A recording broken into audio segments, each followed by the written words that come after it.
Yo, so guys, welcome back to another video. This is another American football reaction, and if I seem a bit ill, I think I'm catching a cold. Fingers crossed it's not coronavirus, but yeah, my throat's a bit a bit sore, so if I seem a bit sort of just like croaky or whatever, I apologise for that. But this video is, wait, am I close to the mic? Yeah, I'm decent. This video is the 5 fastest players of NFL Combine history. How did their careers turn out? And yeah, I mean, I've not done a sort of a reaction of like actual footage of American football for about maybe like a week now. It's been a few days at least. So I'm definitely wanting to get back into it. And someone, I saw this sort of suggested, I think it was either a suggestion or it popped up somewhere and it just interested me. And yeah, I mean, let's just check this out basically. There's not too much to say about this, but I'm intrigued to see like this video because I know like in terms of like speed and pace, like how fast someone is, that's probably one of the most important attributes in most sports, really, like, but especially American football. Like speed, like if you have it as a standout attribute to your game, if you're just insanely fast, and from what I know, like American footballers, like when they're fast, they're like sort of maybe not Olympic level, but they're up there at that sort of pace when they're sort of the top or the fastest players in the sport. And when you have that sort of skill, that sort of speciality, you're going to do well in the sport no matter what, to be honest. I mean, you obviously need the strength, you need other aspects, but to have the speed it is one of those things that just gives you an extra advantage. And I'm just interested to see this video because I do enjoy sort of speed, sort of fastest players type videos. And yeah, that's all there is about this really. Let's just check this out and see what and who is in this video. What's up everyone, this is Primetime Productions, and today I will be discussing the 5 fastest players of NFL Combine history and how their careers turned out. Please leave a like and subscribe if you enjoy this video, because if the feedback is good, I will continue making videos like this, and I'll buy an actual mic so that the sound quality will be much better for future videos. Before I start though, I want to point Shout out to this guy then, give him a little bit of love. I'll leave his link in the description. Give him some love on the channel. that I am basing this video off of official electronic times from the Combine, so unfortunately players such as Bo Jackson and Deion Sanders will not be a part of this video. Oh wow. 2 players are tied as the 5th and 4th fastest players in Combine history, both with a 4.26 40-yard dash. I will be discussing Dre Archer first, since his time was more recent. Dre Archer played college. So we in the UK we measure in meters, just so I can get a full like yards to meters. So 40 yards, 36 meters. Okay, so 80 yards is like 72. 120 yards is like 110 meters. So to do that, so 37 meters basically, I'm going to say 37 meters in, what was the time? 4.2 seconds. So that would be like, that's somewhere like just above 10 seconds, isn't it? That's ridiculous. Both with a 4.26 40-yard dash. I will be discussing Dre Archer first, since his time was more recent. Dre Archer played college football for Kent State, where he was mainly utilized as a returner and backup running back his first 2 seasons, before being ruled ineligible for the 2011 season due to academic reasons. He then had a much larger impact as a starting running back his last 2 seasons, where he earned... I'm going to turn it up a little bit because I'm probably going to be screaming a lot in this video, so just so you can hear the commentary as well, because some of these runs are wild. First team All-Mac and consensus All-American honors as an all-purpose back and kick returner. He finished his college career with a total of 4,972 all-purpose yards before declaring for the 2014 NFL Draft. Dre Archer wowed at the NFL Combine with a 4.26 40-yard dash and was projected to be a 2nd or 3rd round pick, which held true at the draft, where he ended up being selected in the 3rd round as the 97th overall pick by the Pittsburgh Steelers. In the preseason, Dre Archer made several big plays, such as a 46-yard reception against the Giants and a 40-yard reception against the Bills, which led many to have high hopes for him for the upcoming season. Once the season started though, Dre Archer was sparingly used and did not see much playing time at all. In fact, after starting running back Le'Veon Bell was injured for the playoffs, the Steelers decided to sign Ben Tate, a mediocre at best player, instead of relying on Archer. Dre Archer's only touchdown of the year, which actually happened to be in the wildcard game, ended up being called back due to offensive holding. Wow. Overall, he finished his rookie year with a measly 40 rushing yards, 23 receiving yards, and 163 return yards. In the 2015 season, Dre Archer was not used as a running back or a receiver, but he was used as a kick returner. Even though he averaged an acceptable 25.3 yards per return, he struggled to put up any big numbers or touchdowns, with his longest return being only 38 yards, which consequently led him to be released after Week 8. Brit Archer then signed with the Jets, but was released very soon after. He was claimed off waivers by the Bills, but failed to even show up, which marked the end of his short tenure in the NFL, unless he makes a comeback anytime soon. Bro, I mean, that goes to answer my question, like I was saying about how, because again, speed in, or like how fast you are in American football is obviously very important, but it goes to show you need other areas to be top level as well, because, I mean, someone who's so like specialised in a certain area, like how fast he is, to struggle like this, it really puts into perspective how hard it really is to make it. That's wild, bro. Overall, while Brit Archer did have impressive speed, he neither had the strength, size, nor vision to succeed in the league. Jerome Mathis, the other player who ran a 4.26, played college football for Hampton University, where he was a wide receiver and kick returner. He averaged a touchdown every 4.4 receptions, has 6 kick return touchdowns, and had 4,541 all-purpose yards in just 35 games. Jerome Mathis declared for the 2005 NFL Draft, where he was drafted in the 4th round as the 114th overall pick by the Houston Texans. As a rookie, he immediately made an impact as a kick returner, with 54 returns for 1,542 yards and 2 touchdowns, averaging 28.6 yards per return. Look how he got him back! I mean, I tell you what. He made an impact as a kick returner, with 54 returns for 1,542 yards and 2 touchdowns, averaging 28.6 yards per return. He also had 1 receiving touchdown. Because of his performance as a kick returner, Jerome Mathis was selected to the 2006 Pro Bowl as the starting kick returner for the AFC and also made the All-Pro first team. Okay. During the Pro Bowl, however, Mathis fractured his left foot, which wasn't discovered until months later. He ended up missing 6 months because of this and only played in 2 games of the 2006 NFL season. He then only played 3 games in 2007, after which the Texans declined to offer him another contract. Mathis then signed with the Redskins, but was released after a short amount of time. Afterwards, he spent time playing in both the CFL and the AFL before his career ended. While his injury undoubtedly played a large role in Jerome Mathis's lack of success in the NFL following his rookie year, his character and off-field problems also contributed to the unwillingness of teams to offer him another chance. This included being cited for loose pit bulls, punching teammate Marcellus Rivers, and being accused of punching his pregnant girlfriend. Oh, wow. Therefore, Jerome Mathis certainly had the potential to prosper in the league, as highlighted by his stellar rookie season, but several factors led to this potential never being realized. Another 2 players are tied as the 3rd and 2nd fastest players in combine history, both with a 4.24 40-yard dash. I will be discussing Chris Johnson first, since his time was more recent. Chris Johnson, otherwise known as CJ2K, is unquestionably the most notable of all of these players. He played college football for East Carolina University, where he excelled at both kick returner and running back. He was selected as an All-Conference USA first-team return specialist and second-team running back. He finished his college career with a total of 6,993 all-purpose yards before entering the 2008 NFL Draft. Before the Combine, Chris Johnson was projected to be a 2nd to 3rd round pick. I know this may be irrelevant, but is there a reason why it's a 40-yard dash in particular? Is that sort of the best way to sort of measure how quick someone can be? Because I'm guessing you don't need a 100-yard dash to like test yourself in like American football, because you're not going to be running that far a lot of the time. And I guess maybe 40-yard dashes is sort of like the sort of amount of sprints you're going to do, maybe, if that kind of makes sense. I don't know if that makes sense at all. Or maybe it's to prevent like possibilities of injuries. I don't know, but like it's interesting that 40 yards is the specific sort of distance. For the Combine, Chris Johnson was projected to be a 2nd to 3rd round pick. Wow. But after running a 4.24, he ended up being drafted in the 1st round as the 24th overall pick by the Tennessee Titans. Chris Johnson played extremely well his rookie season and finished the season with over 1,200 rushing yards and had 10 total touchdowns.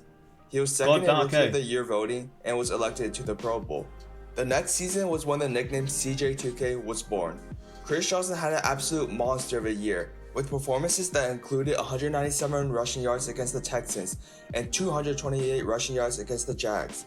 He became one of 7 players to ever rush for 2,000 yards in a single season, and he broke Marshall Faulk's record for most scrimmage yards in the season. And he's got it. Chris Johnson is now a member of the 2,000-yard rushing club. Wow. He joins an elite group of running backs. To nobody's surprise, he was named the NFL Offensive Player of the Year and was elected to his 2nd Pro Bowl. While not as impressive as his 2,000-yard season, Chris Johnson again put up respectable numbers in his 3rd season, with 1,364 rushing yards and 11 rushing touchdowns. He was selected to his 3rd and last Pro Bowl. Chris Johnson rushed for 3 more 1,000-yard seasons before being released by the Titans. That's wild to me. So he was on top of the world, and then suddenly he's not reaching those heights. I'm guessing that's just because of how sort of demanding American football is.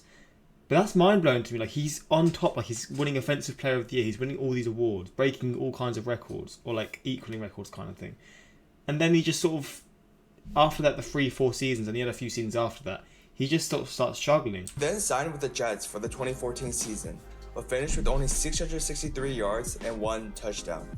For the 2015 season, Chris Johnson signed with the Cardinals and looked much better than he did with the Jets, with several 100-yard rushing games. In the Week 12 game against the 49ers, though, he fractured his tibia, which ended his season. Jeez. Chris Johnson continued to be plagued with injuries the next 2 years with the Cardinals before finally signing a 1-day contract and retiring as a Titan. While not quite at the Hall of Fame level, Chris Johnson still had a remarkable career, and his 2,000-yard season will go down as one of the best ever. The other player to run a 4.24 is the one you see in the thumbnail, wide receiver Rondel Menendez. Rondel Menendez played college football for Eastern Kentucky University, where he had a mediocre first 2 seasons, but managed to finish strong his last 2 years, with consecutive 1,000-yard seasons, including a school record 280 receiving yards in 1 game. Menendez ran a 4.24 40-yard dash in the 1999 NFL Combine, the first NFL Combine with electronic timing for the 40-yard dash. He actually ran a 4.19 on his first attempt, but he had to run it again because officials believed he was wearing track shoes. Rondel Menendez was drafted in the 7th round as the 247th overall pick by the Atlanta Falcons. In his rookie year preseason, Menendez showed that he was a competent punt returner and as a result was essentially a lock for one of 53 roster spots. In the final preseason game against the Bengals, Menendez wasn't getting any playing time, so he asked the coach to put him in. Keep in mind that at this point, he didn't really need to prove himself as the coaches did not plan on cutting him. The coach finally gave in to Menendez's request and let him return a punt. This decision will cost him his career. As he was positioning himself to haul in the punt, a Bengals player hit Menendez's knee. Menendez tore his meniscus, and the Falcons cut him. Oh my god, bro! Sport is brutal. That is actually quite sad, you know. That is actually really, not quite. That's very, very sad. Like how unfortunate can you be? He spent a brief amount of time on the rosters of the Dolphins, Colts, Redskins, and Eagles, but he never felt the same after the injury, and no team would take the chances on playing him. His mother also became sick around this time, so Menendez took some time off to take care of her. When he returned, Menendez joined NFL Europe, but fell so out of shape that he decided to officially retire and dash any hope of a comeback. One can only wonder how his career would have turned out if he had decided to sit out the preseason game instead of asking to play. That is so sad. I'm sure most of you know the fastest player of NFL Combine history. If you don't, well, it's wide receiver John Ross with a 4.22. John Ross played college football for the University of Washington.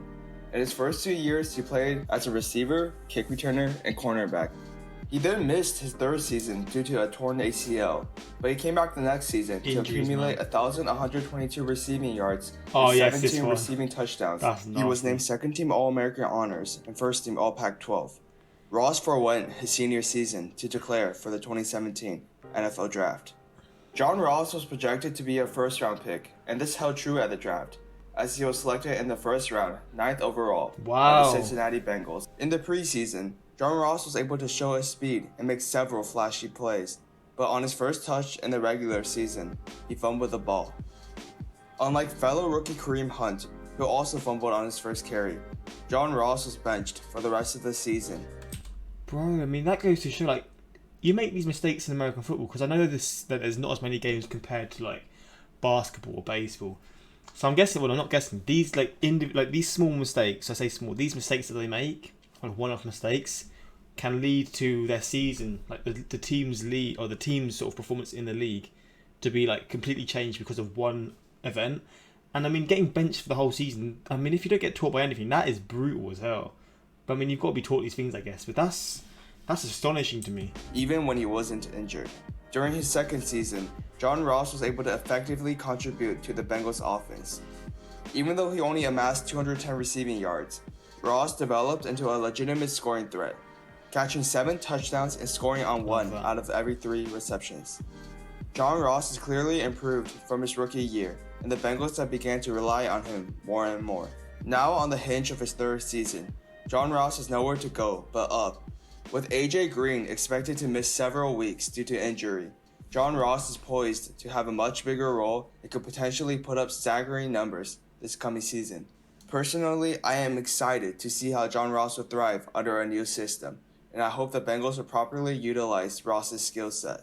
That's good to hear, man. I mean, obviously this video was now, it's over a year old, so how did he do in the season after, and how is he doing if he's still playing, of course, how is he doing in the current, the ongoing season right now? Because a lot of these stories turned out like, they're actually quite sad. Like it goes to show the injuries in the sport, like how brutal they'll be. But like, again, like making one mistake can cut out your whole season.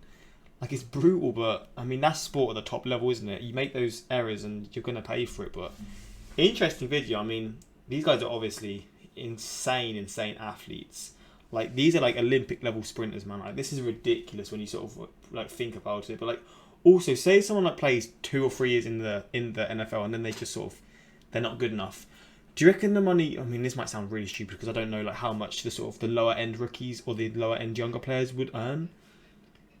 Do you reckon if they played 3 years in the NFL to a decent level and then they just sort of get kicked because they're not good enough, they will earn enough money for their life? Or like, how would that sort of work? Because some people may be so lost being kicked out of the league, or like, I say kicked out, like losing, like not being offered a contract and not being in the league again at such a young age. Like, so many people would be lost for that. But I am interested in knowing whether, like, what the case on that would be. But imagine the NFL without injuries. Yeah, I mean, that's the thing that, like, you can't really have the NFL without injuries because it's such a brutal sport. You're going to have to sort of expect those things. But it sucks, man. I ran 4 hours and 24 minutes. The love the Steelers, but they did dry arch a day. I think he means I love the Steelers. Darryl Green's speed is still so underrated. Seeing Bo run, he looks a bit of 4:13. I know Bo was ridiculous, man. As an athlete, he was ridiculous. Like, I still can't get over. I might have to react to that video again because I did a video, like, one of my first ever reactions when I had no real idea about American sports, and it was on Bo Jackson, and it was incredible. But I feel like I need to do it again to fully realise how crazy he really was. Did you really include Tom Brady in intro fastest players? The video loses some credibility for that. I didn't know who was the fastest player of the NFL combine history was. Neither did I, to be fair, but I wasn't really too up to date with anything to do with like combine. I need to look into that though, because it is interesting, like how they sort of do these certain trials and like events for certain things to sort of like help the players get their draft picks. I didn't know I said that. Bo Jackson was just as fast, if not faster, than these guys. I mean, Bo Jackson. But yeah, hopefully you guys enjoyed this reaction. It's a bit different, but I mean, yeah. I mean, I do like doing these random type videos. And if you want more combine type videos, suggest in the description or in the comments or anything else at that. Like, I'm starting to get more into American football again, and I'm loving it. And you guys seem to be enjoying it as well. And I just want to thank you all for the support, especially because it's crazy. It's been quite a long time, but we're finally getting back into the swing of things. And I'm so gassed. This second channel is making me so happy. And yeah, we're going to keep this up. But hopefully you guys enjoy this. And next time, like, subscribe. Peace.